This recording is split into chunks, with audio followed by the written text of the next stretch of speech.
విక్రమార్క కథలు ఏడవ బొమ్మ చెప్పిన కథ. ఒకసారి దేశ సంచార కాలం రాగా విక్రమార్కుడు ఒక్కడే బయలుదేరాడు. భద్రకాళిని పూజించేసరికి ఆమె ప్రత్యక్షమై, వత్సా, 7.5 ఏళ్ళు నిన్ను శని ఆవహించి కష్టాలు పెట్టబోతున్నాడు. నీలో ప్రవేశించే ముందు నీకు తన రూపం చూపుతాడు. అప్పుడు అతని పాదాల మీద పడి మొక్కి, దేవా, నన్ను విడిచేటట్లు అనుగ్రహించు అని ప్రార్థించు. అతను కనికరిస్తాడు. అతను చెప్పిన ప్రకారం చెయ్యి, నీకు బాధ తొలగిపోతుంది. ఇవాళే ప్రారంభం సుమా అని కాలి మాయమైంది. అంతలో బ్రాహ్మణ రూపంలో శని అతని ముందు నిలిచి, రాజా, నేను మందుడని, నిన్ను 7.5 సంవత్సరాలు వేధించాలని నీలో ప్రవేశించడానికి వచ్చాను అన్నాడు. రాజు పరిపరి విధాల ప్రార్థించగా, నువ్వు మధురాపురం వెళ్ళి ఆ రాజు వద్ద మారు పేరు మారు వేషంతో సేవా వృత్తి చెయ్యి అని ఆజ్ఞాపించి అంతర్ధానమయ్యాడు. విక్రమార్కుడు అది బట్టికి చెప్పి చేయవలసిన ఏర్పాటు చేసి బేతాళుని తోడు చేసుకొని ప్రయాణమై పురం వదిలి చాలా దూరం వెళ్ళి ఒకనాడు మధ్యాహ్నానికి ఒక కొండ వద్దకు పోయి కొండవాగు పారుతూ ఉంటే అందులో నిత్యకృత్యాలు తీర్చుకొని ఒక చెట్టు నీడలో విశ్రమించాడు. అప్పుడు వికార రూపం గల యువతి ఒకటి వచ్చి, ఓ రాజచంద్ర, నన్ను మరిచిపోయావా? దేవేంద్రుడి కొలువులో ఉండే అప్సరసను, రత్నమాలికను జ్ఞాపకం వచ్చిందా? నువ్వు దేవలోకానికి వచ్చినప్పుడు నిన్ను చూసి మోహించి ఇంద్రుణ్ణి వేడుకుంటే ఇప్పుడు పంపాడు. ఇప్పుడు నువ్వు శనిపట్టి తిరుగుతున్నావని, నువ్వు మళ్ళీ రాజ్యభారం వహించబోయే వరకు నీతో సుఖం అనుభవించమని వెళ్ళమన్నాడు. నా కోరిక తీర్చు అంది. విక్రమార్కుడు ఆశ్చర్యపడి, నువ్వు రత్నమాలికవా? మరి ఈ వికార రూపం ఏమిటి? ఎలా నమ్ముతాను అన్నాడు. అందుకు ఆమె, ప్రభు, నువ్వు దేశాలు తిరుగుతూ ఉంటే నీ వెంట నేను వచ్చేటప్పుడు లోకులు నా రూపం చూసి వ్యామోహం చెందుతారని పగలంతా వికృతాకారము, రాత్రిలు నిజ రూపము దాల్చి ఉండేటట్లు ఇంద్రుడే కట్టడి చేశాడు.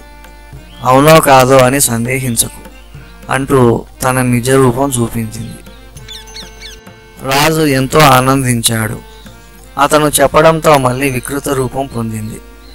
విక్రమార్కుడు రత్నమాలికని వెంటబెట్టుకొని కొంత దూరం ప్రయాణించి ఒకచోట గొప్ప తటాకం చూసి ఆమెను అక్కడ ఉంచి అతను నీరు తాగడానికి దానిలో దిగాడు. ఆ కొలనులో పాము ఒకటి కప్పని పట్టుకోగా అది ప్రాణభయంతో అరవసాగింది. విక్రమార్కుడు తన తొడ నుంచి కొంచెం కండ కోసి పాము ముందు వేశాడు. పాము ఆ మాంసం కోసం కప్పను వదిలేసింది. తక్షణమే ఆ కప్ప, పాము మానవ దేహాలు దాల్చాయి.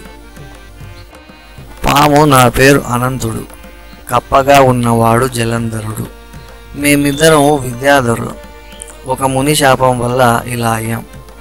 మేము శాప విమోచనం కోసం ప్రార్థించగా విక్రమార్కుడు మీరున్న కొలనికి నీటి కోసం వస్తాడు. అతను చూస్తూ ఉండగా నువ్వు కప్పగా ఉన్న జలంధరుణ్ణి పట్టుకో. దయామయుడైన ఆ రాజు తన శరీరం కోసి ఆ మాంసం నీ ముందు వేస్తాడు. అప్పుడు మీకు మానవ రూపాలు వస్తాయి. అయినా మీరు కోరినప్పుడు పాముగా, కప్పగా అవగల శక్తి ఉంటుంది. అతను దేశ సంచారం చేసి తిరిగి ఉజ్జయినికి పోయే వరకు అతనితో ఉండి సహాయం చేస్తూ కాలం గడిపారో మీకు మీ శాపం తీరి నిజస్వరూపాలు వస్తాయి అని చెప్పాడు. విక్రమార్క భూపాల, నీకు మేము సహాయంగా వస్తాం. నీ తొడ గాయం కూడా పోతుంది అని అనంతుడు అనేసరికి అతని గాయం మాయమైంది. విక్రమార్కుడు, అనంత జలంధరులారా, మీ ఇష్టమైనంత కాలం నా వద్ద ఉండండి అన్నాడు. మేము అదృశ్య రూపంలో మీ వెంట వస్తున్నాము, బయలుదేరండి అన్నారు వారు.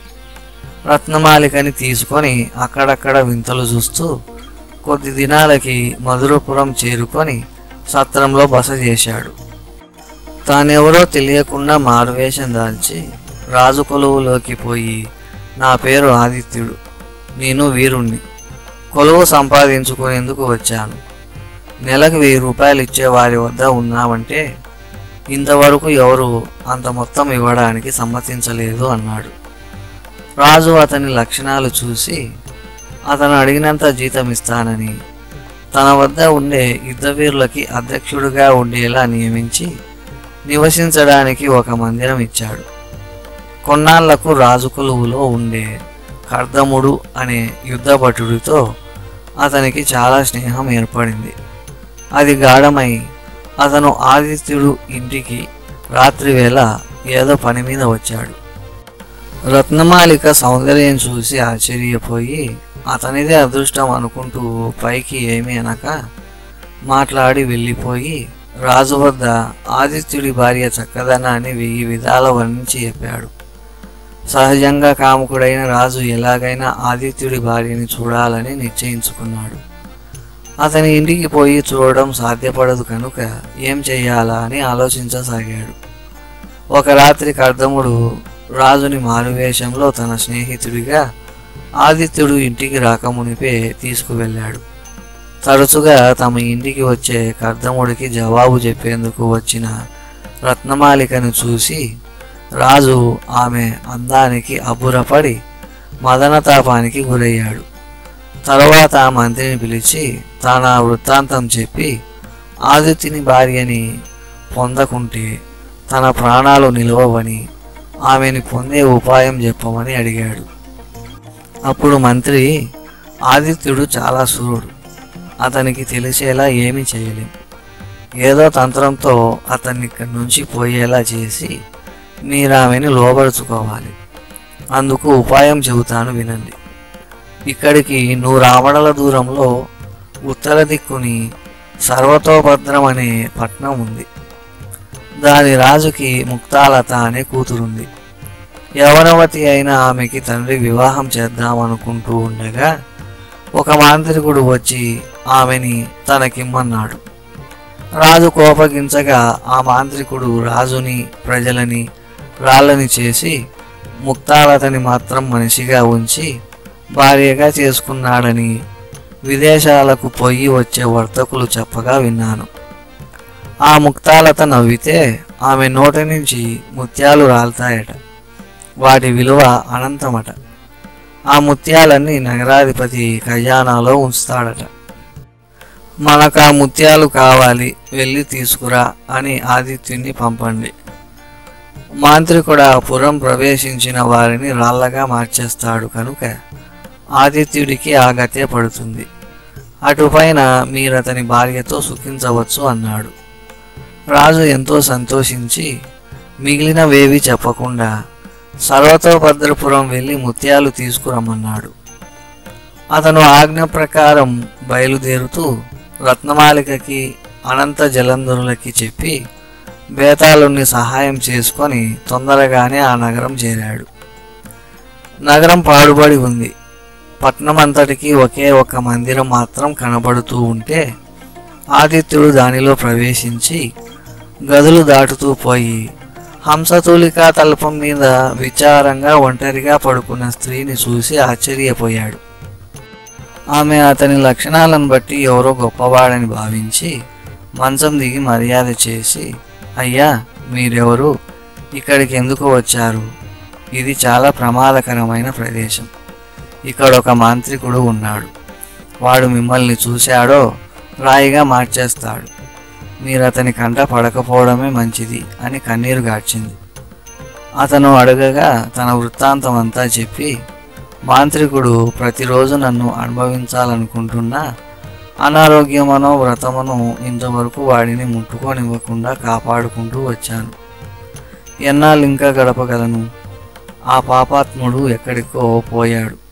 వచ్చే వేళ అయ్యింది. మీరు వేగంగా వెళ్ళిపోండి అంది. భయపడకు, నీ కష్టాలు తొలగే సమయం ఆసన్నమైంది కనుకనే నేను వచ్చాను అన్నాడు అతను. నేను చెప్పినట్లు చెయ్యి. నేను చాటున ఉంటాను. మాంత్రికుడు వచ్చినప్పుడు వాడితో సరసంగా మాట్లాడి ఈ పట్నాన్ని ఎప్పటిలా చేసి నీ తండ్రి మొదలైన వారితో కలకల్లాడేటట్లు మారిస్తే వాడి ఇష్టప్రకారం ఉంటానని చెప్పు. ఆ కాముకుడు అలానే చేస్తాడు. అప్పుడు నేను చేయవలసింది నేను చేస్తాను అని ఆదిత్యుడు మరుగున దాగాడు. మాంత్రికుడు రాగానే ఆమె అతను నమ్మేలా చతురంగా మాట్లాడింది. అతను అంతటినీ మునుపటిలా చేసి కోరిక తీర్చమని కౌగిలించుకుందుకు ఆమె దగ్గరగా వస్తూ ఉంటే ఆదిత్యుడు వాడి శిరస్సును నరికేశాడు. నీ శత్రువు చనిపోయాడు అని అతను అనగా ఆమె అతని పాదాలకు మొక్కి ఆ వృత్తాంతమంతా తన తండ్రికి చెప్పింది. అతను మహానుభావ, ఈ దుర్మార్గుని ఎలా చంపగలిగావు అని అడగగా, రాజా, నీ కుమార్తె వల్ల అన్ని విషయాలు విని భద్రకాళి గుడికి వెళ్ళి స్తోత్రం చేసి మాంత్రికుణ్ణి వధించే ఉపాయం అడిగాను. అందుకు దేవి, ఈ మాంత్రికుణ్ణి చంపడం సామాన్యం కాదు. నా గుడి ముందుండే బలిపీఠం కింద పూడ్చబడిన రాగి పాత్రలో వాడి ప్రాణాలు ఉన్నాయి. ఆ పాత్రను పెకిలించి పీఠం మీద పగలగొట్టాలి. దానికి ముందు మరొకటి చేయాలి. వాడు ప్రతిరోజు ఇక్కడికి వచ్చి హోమం చేస్తాడు. అలా చేసిపోగానే ఒక ఏనుగుని నాకు బలి ఇచ్చి ఇక్కడికి 10 ఆమడల దూరంలో ఉండే హేమగిరి గుహలో కూర్చొని జపం చేసే వాడి సోదరుడి తలని నరికి ఈ హోమగుండంలో వేయాలి. అలా చేస్తేనే మాంత్రికుడు చస్తాడు. ఆ సోదరులలో ఒకరు బతికి ఉంటే రెండో వాడు చావడు. ఇవన్నీ నియమిత సమయంలోనే జరగాలి. ఆలస్యమైతే వాళ్ళు బతికేస్తారు అని చెప్పింది. నేను బేతాళుడి చేత మాంత్రికుడి తమ్ముణ్ణి పట్టి తెప్పించి అన్ని పనులు సకాలంలో చేశాను అన్నాడు ఆదిత్యుడు. రాజు అతన్ని ఎంతో పొగిడి, మీ వల్ల మేము పూర్వస్థితి పొందాము కనుక నా కుమార్తెకి మీరే భర్త. ఆమెను పెళ్లాడి మమ్మల్ని ధన్యులని చెయ్యండి అని ప్రార్థించాడు. పెళ్ళయ్యాక మామగారికి తాను వచ్చిన కారణం చెప్పి అతనిచ్చిన ముత్యాల మూట పట్టుకొని బేతాళుడి సహాయంతో మధురాపురానికి వచ్చి రత్నమాలిక, అనంతుడు, జలంధరులని కలిశాడు. రత్నమాలిక ముక్తాలతను ఆదరించింది. ఇలా ఉండగా ఆదిత్యుడు వస్తానన్న గడువు ఇవాల్టితో తీరిపోతుంది. రేపు నేను ఆ సుందరితో మాట్లాడాలనుకుంటున్నాను. ఆదిత్యుడు మంత్రగాడి చేతిలో హతమై ఉంటాడు కదా అన్నాడు రాజు. ప్రభు, తొందరపడకూడదు. గడువు ఇవాళంతా ఉంది. కర్తవ్యం రేపు ఆలోచిద్దామన్నాడు మంత్రి. అంతలోనే ఆదిత్యుడు ముత్యాల మూటతో రాజసన్నిధికి వచ్చి మూట అందించాడు. రాజు వెలవెలపోయినా అది కనిపించనివ్వకుండా అతన్ని గౌరవించి పంపించేశాడు. మంత్రి మరో ఉపాయం ఆలోచిస్తాను అన్నాడు. ఆ రాత్రి కర్దముడు ఆదిత్యుడి ఇంటికి వెళ్ళి రత్నమాలికతో పాటు మరొక సుందరి కూడా ఉండడం చూసి ఆమె ఎవరు అని అడిగాడు. నవ్వితే ముత్యాలు రాలే సుందరి అని ఆదిత్యుడు చెప్పాడు. అతను అప్పుడే రాజు వద్దకు పోయి, ప్రభు, ఆదిత్యుడు నవ్వితే ముత్యాలు రాలే కాంతని కూడా తెచ్చాడు. ఈమె మునుపటి దానికంటే 100 రెట్లు అందంగా ఉంది. మీరు ఇద్దరితోనూ పొందు చేయడం జన్మ సాఫల్యం అన్నాడు. మారువేషంలో వచ్చి చూసిన రాజు ఆమె సౌందర్యానికి విభ్రాంతి చెంది దారి సైతం మరచిపోయాడు. వారిని అనుభవింపకపోతే తన ప్రాణాలు నిలవవని ఉపాయం చెప్పమని మంత్రిని అడిగాడు. మంత్రి ఆలోచించి, రాజా, ఆదిత్యుని రప్పించి ఈసారి నేను చెప్పినట్లు ఆజ్ఞాపించండి. సముద్ర మధ్యంలో నాగద్వీపం అనే దీవికి నాగేంద్రుడు అధిపతి.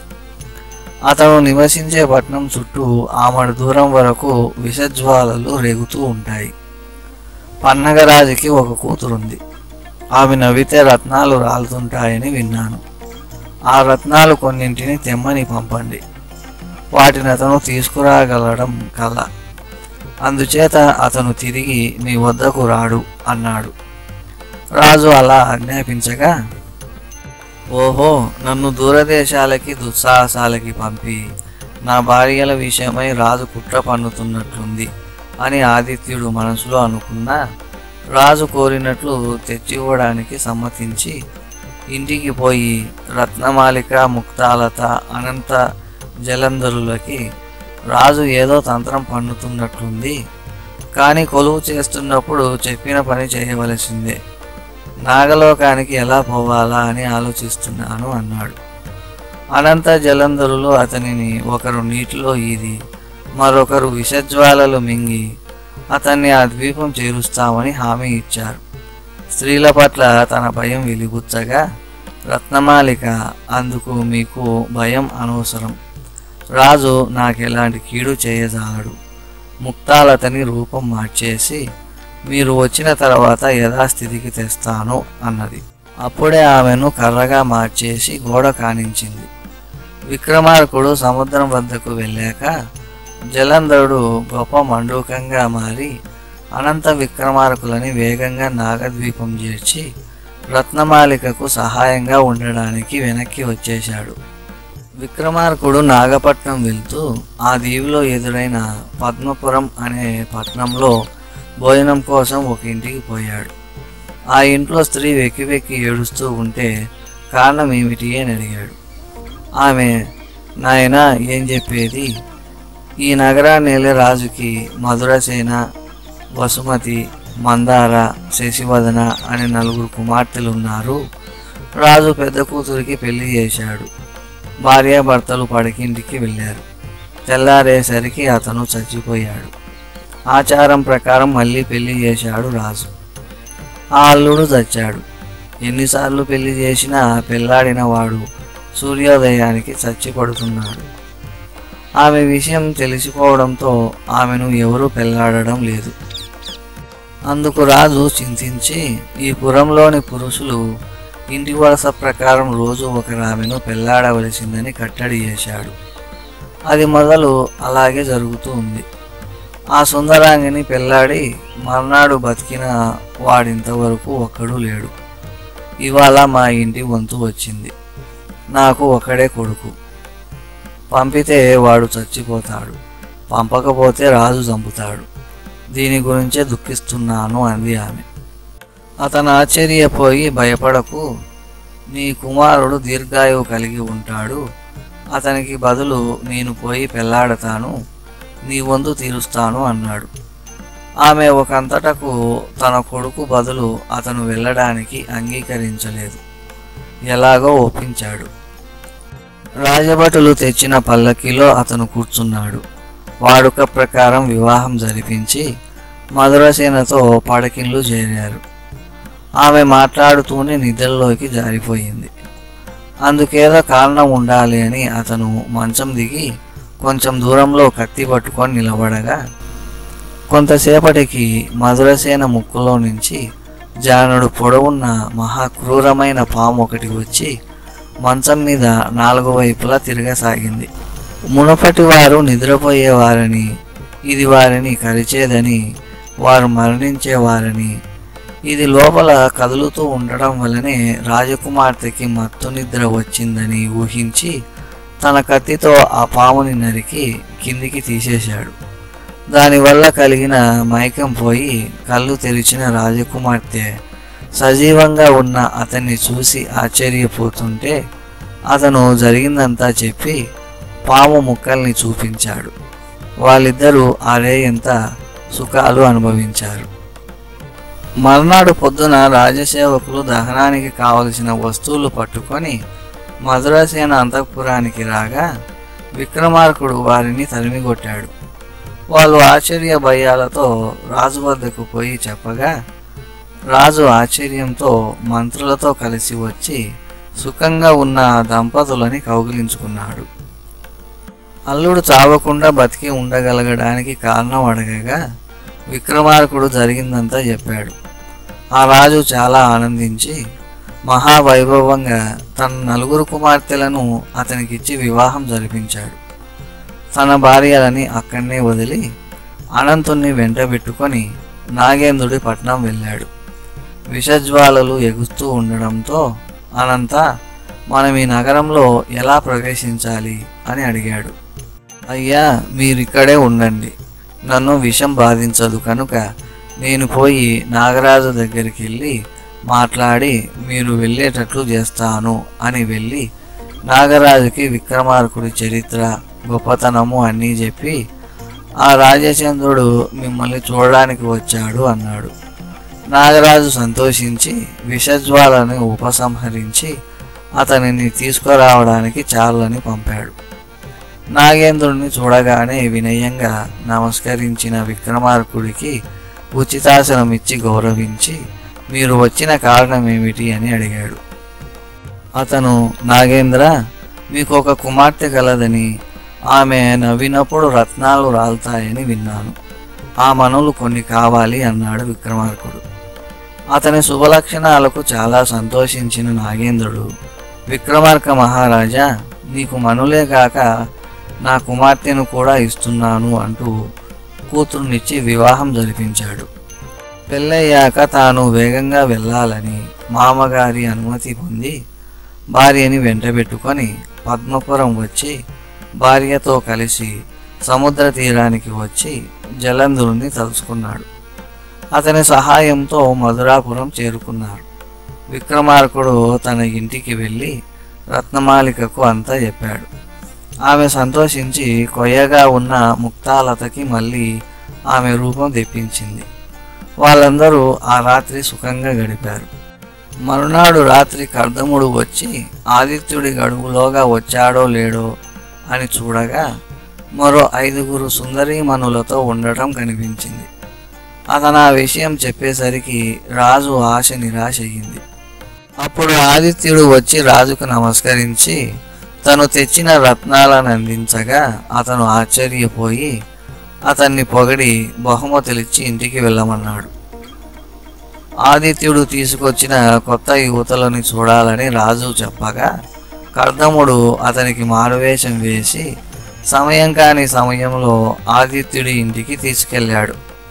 సర్పాకారంలో కావలి ఉన్న అనంతుడు కోపించి వాళ్ళని కరవగా క్షణంలో విషమెక్కి వారు కింద పడిపోయారు. అనంతుడు ఆదిత్యుడి వద్దకు వెళ్ళి, స్వామి, కర్దముడు కడు దుర్మార్గుడు, వీడి వలనే రాజు మీ భార్యల పట్ల మోహం పెంచుకొని మీరిక్కడ ఉండకుండా ముత్యాలకని రత్నాలకని పంపాడు. కానీ వీడి ఆటలు సాగలేదు. ఇప్పుడు మళ్ళీ రాజుని తీసుకొచ్చాడు. నాచే కరవబడి రాజు పడుకున్నాడు అని చెప్పాడు. అది ముందే ఆలోచించిన విక్రమార్కుడు, మనం ఈ రాజు దగ్గర ఉన్నంత కాలము ఇతనికి అపకారం చేయకూడదు. విషాన్ని వెనక్కి తీసుకో, కానీ మోకాళ్ళ వరకు విషం నిలిచి నడవడం వీలు లేకపోయేలా చెయ్యి అన్నాడు. రాజుకు తెలివొచ్చినా మోకాళ్ళ వరకు విషం ఉండడంతో నడవలేకపోగా కర్దముడు అతన్ని మోసుకుపోయాడు. అప్పటికి కూడా రాజుకి బుద్ధి రాలేదు. కాళ్ళు శక్తిహీనాలైన లక్ష్యం చేయక ఆదిత్యుడి భార్యల మీద మరింత మోహం పెంచుకున్నాడు. మర్నాడు మంత్రిని పిలిచి, ఎన్ని ఆటంకాలు కలిగినా లెక్క చెయ్యను, ఎలాగైనా ఆదిత్యుడి భార్యలతో నాకు సంభోగం కలిగేలా ఉపాయం చెప్పు అన్నాడు. అప్పుడు మంత్రి బాగా ఆలోచించాడు. ప్రభు, మన పురానికి ఆమడ దూరంలో ఒక మర్రి చెట్టు కింద పాడుబడిన బావి ఉంది. వేట నెపంతో ఆదిత్యుణ్ణి వెంటబెట్టుకొని ఆ బావి దగ్గరకు తీసుకెళ్ళి చూస్తున్నట్లు నటిస్తూ మీ వేలి ఉంగరం బావిలో పడేసి తీసివ్వమనండి. వాడు బావిలో దిగాడో చచ్చాడే అన్నాడు. రాజుకు ఆ ఉపాయం నచ్చి ఆదిత్యుని తనతో వేటకి రమ్మన్నాడు. ఎప్పుడు పిలవని రాజు వేటకి పిలిచాడంటే ఏదో తంత్రం ఉండి ఉంటుందని జలంధరుణ్ణి ఎవరికీ కనపడకుండా సహాయంగా రమ్మని రాజుతో అడవికి పోయాడు. రాజు పాదరసం బావి చూస్తున్నట్లు నటిస్తూ ఉంగరం జార్చి, ఆదిత్య, నా ఉంగరం బావిలో పడింది, ఎలాగైనా దానిని తీసుకురా అని తాను వేగంగా నగరంలోకి పోయాడు. అతని కపటం ఎరిగిన విక్రమార్కుడు జలంధరుణ్ణి పిలిచి చెప్పగా అతను బావిలో దిగి ఉంగరం తెచ్చి అందించాడు. దానిని రాజుకి ఇవ్వగా రాజుతో సహా అందరూ అతని శక్తికి ఆశ్చర్యపోయారు. అప్పుడు హఠాత్తుగా సభలోకి ఒక బ్రాహ్మణుడు వచ్చి విక్రమాదిత్యుణ్ణి చూసి, మహారాజా, నీకు శుభం కలుగుగాక అని ఆశీర్వదించాడు. అతనిని మునుపు తెలిసిన అతను, దేవా, మీ ఆజ్ఞానుసారమే ప్రవర్తిస్తున్నాను అన్నాడు అతను. అప్పుడు బ్రాహ్మణుడు అందరూ వింటూ ఉండగా, ఓయి రాజా, ఆదిత్యుడు అనే పేరుతో ఇంతకాలము నీ దగ్గర కొలువు చేస్తున్న ఈ మహాపురుషుడు కారణవశాన ఇలాంటి వేషం ధరించాడు. ఇతను రాజాదిరాజు విక్రమార్క చక్రవర్తి. ఇతనిని నేను ఆవహించి ఇన్ని దినాలు నిన్ను కొలిచేటట్లు చేసి చిక్కులు పెట్టాను. ఇప్పుడు వదిలిపోతున్నాను. విక్రమార్క, ఇక నువ్వు నీ పురం వెళ్ళి సుఖంగా రాజ్యం పాలించు. నీకు నా కృప సకల శుభాలు కలుగుతాయి అని ఆశీర్వదించి మాయమయ్యాడు. భోజరాజా, విక్రమార్కుడి లక్షణాలు నీలో ఉన్నాయేమో ఆలోచించుకో అంది ప్రతిమ. ఆనాటికి ముహూర్తం మించిపోయిందని మందిరానికి వెళ్ళిపోయాడు భోజరాజు.